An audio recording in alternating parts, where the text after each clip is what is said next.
तो hello friends, welcome to my channel. आज के इस वीडियो में हम लोग ये देखेंगे कि जीएसटी रेट कैलकुलेट कैसे नहीं होता है। इसके बहुत सारे रीज़न्स होते हैं, बट यहाँ पे हम लोग एक बहुत ही प्रॉपर वाली थिंग देखेंगे। जैसे कि मैं यहाँ पे देखिए इसको हटा देता हूँ और मैं आपके सामने फिर से करता हूँ। ये देखिए सेल CGST में डाल रहा हूँ, ये कैलकुलेट नहीं हो रहा है यहाँ पे, और सेल्स SGST भी कैलकुलेट नहीं हो रहा है। दोस्तों, अगर ये वीडियो पसंद आती है तो प्लीज़ मेरे चैनल को सब्सक्राइब करना। और चलिए हम लोग एक एक लेजर्स देख लेते हैं। सब लेजर्स परफेक्ट है, मैं आपको सामने सामने बता देता हूँ। फिर भी ये जीएसटी क्यों कैलकुलेट नहीं हो रहा है, इसका एक रीज़न होता है। देखिए ये पार्टी जो है वो महाराष्ट्र की है, मतलब ये महाराष्ट्र स्टेट की पार्टी है, तो वो मैंने लिया हुआ है। तो ये लोकल के लिए जो विद इन द स्टेट होता है सेल CGST SGST लगता है, IGST नहीं लगता है, तो वो एक प्रॉपर हो गया। और दूसरी चीज़ हम लेजर्स देख लेते हैं। एक ये लेजर होता है, तो ये लेजर में जाके देख लेते हैं। देखिए सेल्स अकाउंट में ही बना हुआ है और यहाँ पे GST एप्लीकेबल रखा हुआ है, तो यहाँ पे कुछ गलत नहीं है, तो ये लेजर भी सही है। और ये सेल CGST का लेजर देखते हैं, ड्यूटीज़ एंड टैक्सेस में ही क्रिएट किया है, GST के अंडर में, सेंट्रल टैक्स में, तो ये भी सही है। 9% रखा हुआ है, तो ये भी गलत नहीं है। फिर भी क्यों कैलकुलेट नहीं हो रहा है वो हम लोग देखेंगे। यहाँ पे देखिए ये वाला इन्वॉइस था, अभी हम लोग सेल्स SGST में जाके देखेंगे। ये देखिए ये भी ड्यूटीज़ एंड टैक्सेस में GST के अंडर में स्टेट टैक्स में 9% में लिया हुआ है, तो सब कुछ प्रॉपर है।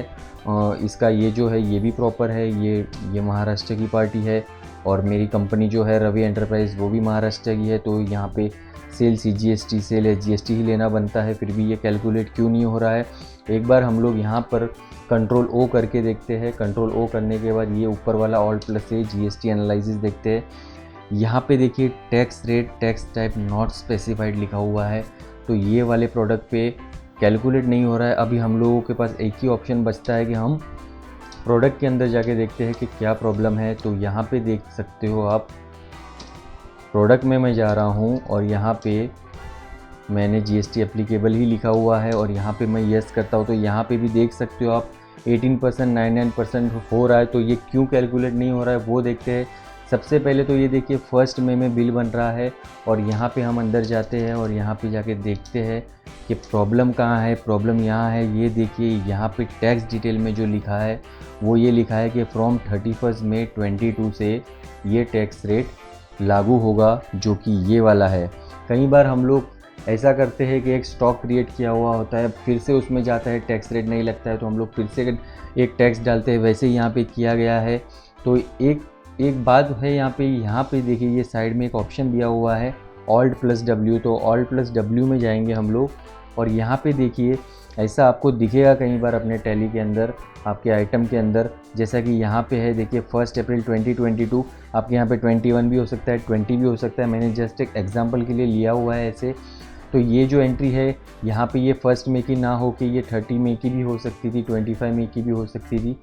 तो यहाँ पे ये जो डेट है इसके बाद से जो लगेगा उसमें वो 18% लगेगा। यहाँ पे टैक्सेबल बराबर है, बट ये जो 1 मई 22 आ रहा है ये 31 मई के पहले आ रहा है। तो यहाँ पे जो अप्रैल का टैक्स रेट सेट है वो यहाँ पे प्रॉपरली सेट नहीं किया गया है। यहाँ पे आप देख सकते हो इधर अननोन लिखा हुआ है, तो सबसे पहले तो ये अननोन को टैक्सेबल करना है, बिकॉज ये जो 1 में है यहाँ पे डेट, जो बिल में जो डेट में बिल बन रहा है, यहाँ पे देखिए आप, ये जो 1 मई में बिल बन रहा है ये 31 मई के पहले आता है। और यहाँ पे जो टैक्स रेट सेट है, ये जो सेट किया हुआ है वो फ्रॉम 31 मई 22 सेट किया हुआ है। आप जब बहुत सारे स्टॉक्स की एंट्री करते हो और बहुत सारे स्टॉक्स क्रिएट करते हो तो ऐसा हो जाता है, जिस दिन हम स्टॉक क्रिएट करता है उस दिन ये हो जाता है, तो उसी दिन का ये उठा लेता है। बहुत बार ऐसा होता है। यहाँ पे मैंने खाली डेट पीछे की रखी हुई है एग्जांपल देने के लिए। अभी यहाँ पे Alt+W करके मैं आपको बताता हूँ।